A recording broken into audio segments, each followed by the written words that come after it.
Now, this gentleman made his debut many, many years ago on TV Gaga. Does anybody remember TV Gaga, eh? Long, long time ago.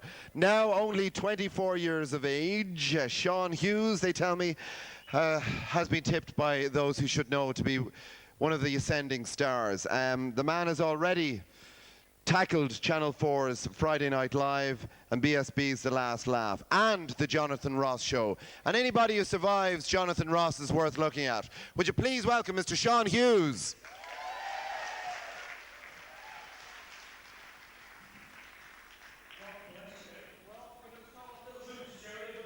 Well, here goes.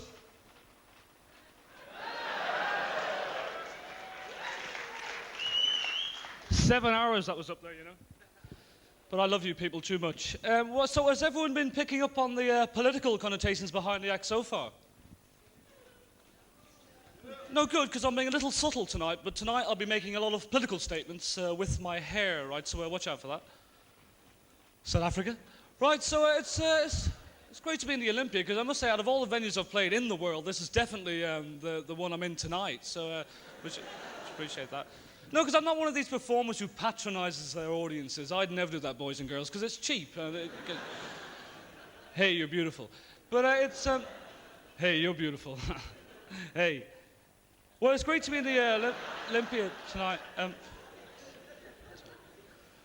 Chilly? But no, because apparently these days, actually, I have to say, I failed my driving test yesterday. He failed me for stalling. How humiliating. He said to me, would you get into the fucking car? I was going, nah. Okay. No. Okay.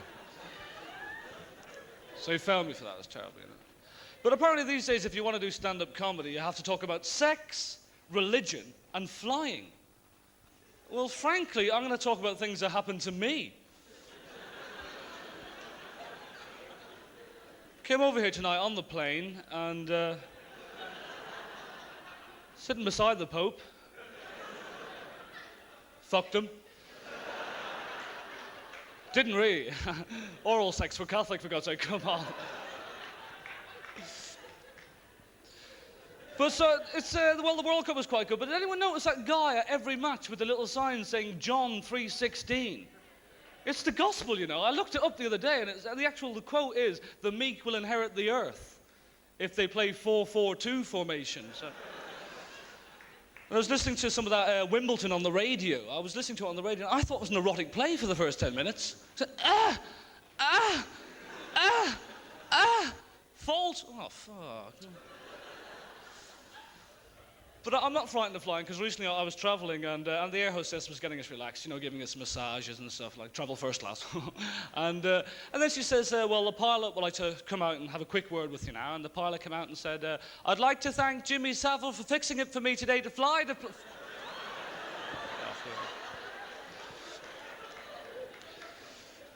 Ireland. But, see... Because I do travel around the world, and recently I was traveling from Montreal to New York, and this isn't very funny, but I just want you to know I've been around the world. There's no business like... Sorry. But a true story, actually. The pilot actually came out and says, we're going through a little bit of turbulence at the moment, so if you could please stay with us till we land. Fair enough. Sounds good to me. No, because in America as well, I don't know what it is, but American people say and shit at the end of every sentence. I think they learn it in elocution lessons, you know, how now, brown cow and shit, you know. But obviously, like, you know, I was doing a couple of gigs over there, so feel free to heckle, because in America, people carry guns. So, like, you people can go, you know, piss off, and I go, piss off yourself. But, like, in America, like, someone says, hey, man, you suck. I do, don't I? Don't shoot. It's slightly different, you know. But the only thing that really annoyed me in America was Irish Americans. Come up to me after the gig and say, here's some money for the boys. I'm not married, actually. The boys. I paid for my holiday anyway, so that was quite nice. Because I actually worked for the Irish Tourist Board in Dublin. Bullshit, this, by the way. But I actually worked for the Irish Tourist Board, and they used to come in, and you know, the Irish Americans would come in and I'd say, can I help you? And they'd say, yeah, we're looking for our ancestors. And I go, oh, sorry, they died 400 or 500 years ago.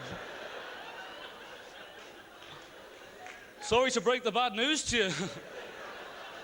And shit. But, Unfortunately, like, I have to live in England to ply my trade. But it does sound great, actually, doesn't it? Ply my trade. But I'm a bit like Jerry Ryan, isn't it? Blah. It's 5:42. But no, see, and I have to do it in England. And they have a different concept with history. Like, you know, take our history books. Take someone like Oliver Cromwell. Now, in our books, it'll say Cromwell came over, took the land, raped, murdered, killed the people. What a complete and utter bastard. But in English history books, it'll say Cromwell, defender of the British Empire, and apparently used to holiday in Ireland.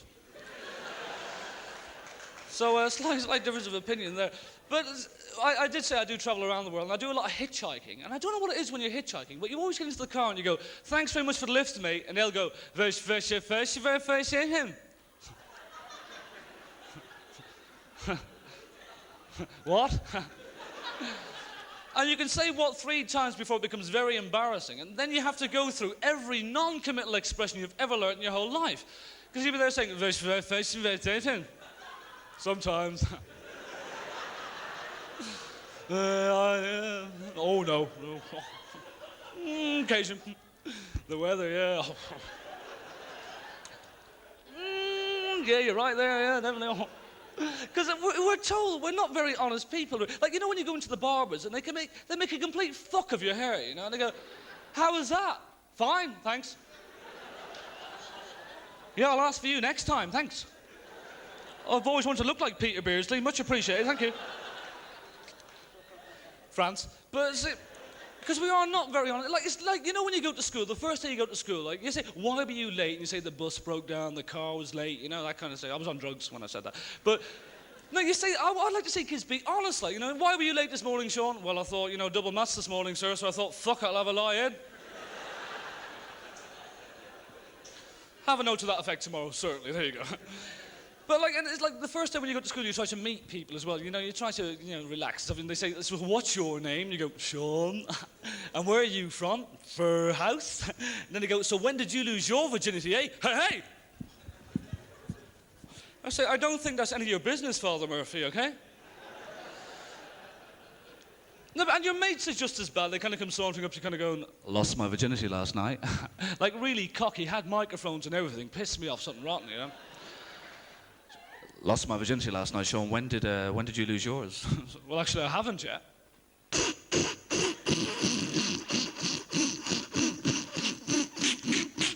And apparently he sold it to Depeche Mode. They got a big hit out of that as well. That's one for us youngsters. But like, no, they say to you, how come you haven't lost your virginity? And I say, well, actually, I'm saving myself for the woman I love, so there. Really, Sean? Well, it's good to see someone has a bit of respect for women in this day and age. Good to see someone has a bit of morals. Take care, Sean, you're okay. Hey, Tony, did you hear Hughes? He's gay. I actually had a gay uncle. Like, you know the way we all have a relative that your parents say, don't go near your Uncle Jerry. Well, ours was Uncle Jerry, funnily enough. Because like, he'd call around to the house, he'd ring on the door, and Mum would go, it's your Uncle Jerry, don't go near your Uncle Jerry. And he'd sit me on his lap and tell me about the bees and the bees. I thought it was great, actually. Just recently, my little brother came out of the closet. Said, what the fuck are you doing in there? Get out, your dinner's ready. Terrible. Has anyone here got a younger brother? Aren't they such a pain in the arse? Like, you know, when you're growing up, you want to with people your own age. Can I play? Fuck off. And your parents make you play with him, and he was terrible at games. I played cops and robbers with him once, and he grassed on me. To do 3 years in Borstal, it wasn't funny, actually. But I used to get him back. What I used to do is late at night when he went to the toilet, I'd wait until he was just about to come outside, and I'd go, boo! Anyone else do that? You probably didn't know him, did you? But you go, because my mum used to say to me, she used to say, Sean. Well, she wasn't a great talker, you know. But, you know, and I'd go boo, and my brother would go, oh, God, I thought it was a burglar, because that's what burglars do. No, they did say, right, we have the video. Oh, hang on a second, there's someone in the toilet. This is very funny. Boo, burglars, how you doing? I don't think. But what the fuck do gardeners do when they retire?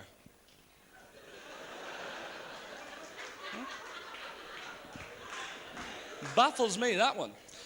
But, so, I take it we're all football supporters in here tonight and stuff, yeah? No, because I used to play football when I was a kid, like nothing professional. I played for Bowes, and, But no, I used to always play like we were always lined up waiting to be picked, like, you know, in the park with the other guys. And it's always that stigma attached to being the last one picked for the team. Like, you don't want to be the last one picked, so you're always saying, I'll give you some chewing gum if you don't pick me last. And then you two your mates are going to go, yeah, got a bit of a dodgy knee this week, don't think they'll pick on me too quickly. And the rest of them go. And then the two captains are the two, like, bullies, and they pick the teams, and they go, Gizzo, my side. Wizzo, my side. Fizzo, my side. So, I'll play in goal if you want, guys. I'm really good in goal. It's Hughes, oh, here. Sharon, my side. Debbie, my side. Say, sorry, Sean, you can't play today. There's an odd number. Why don't you piss off? I go, fair enough. I'll go home, sir. I'll probably feel really alienated for the rest of my life, but you enjoy your football, okay? Just bring my dog for a walk. Come on, Patch, let's go. We don't need you. So, Sean, yeah?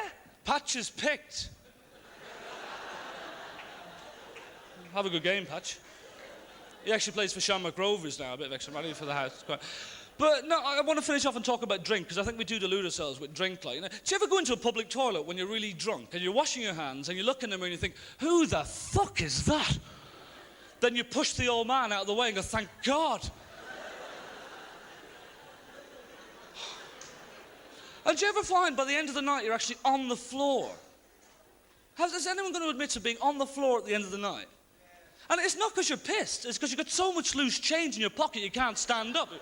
Fuck it, got about 60 quid in here. And it's the bullshit we talk when we're drunk as well. Like, we're always trying to pretend that we're not drunk. Like, you know, have you been drinking, Sean? No, I love you.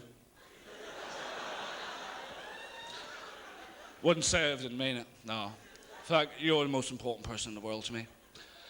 And if anything was ever to happen to you, I couldn't go on. Because I love you. And the policeman said, look, just take the breathalyzer like everyone else, okay? Typical Saturday morning in our house, Dad would be there kind of going, you cheeky pup, you cheeky pup, you cheeky pup. Because he was really into rap music for some reason, like that. And he'd be there kind of going, you cheeky pup. And Mum would be there saying, leave him alone, leave him alone. He deserves it, that cheeky pup. Mum would go, but that's one of the neighbour's kids. Dad was a very strange man. That's because he came from my mother's side of the family.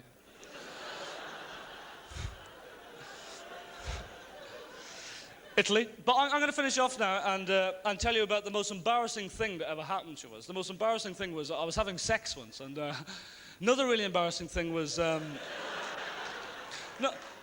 I was having sex once, and I was thinking of somebody else while I was doing it, and the name slipped out. And it's really awkward because you have to answer all those embarrassing questions like, who's Patch?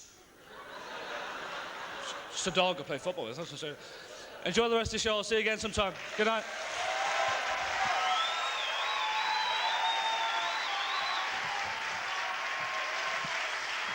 Sean Hughes, ladies and gentlemen, Sean Hughes.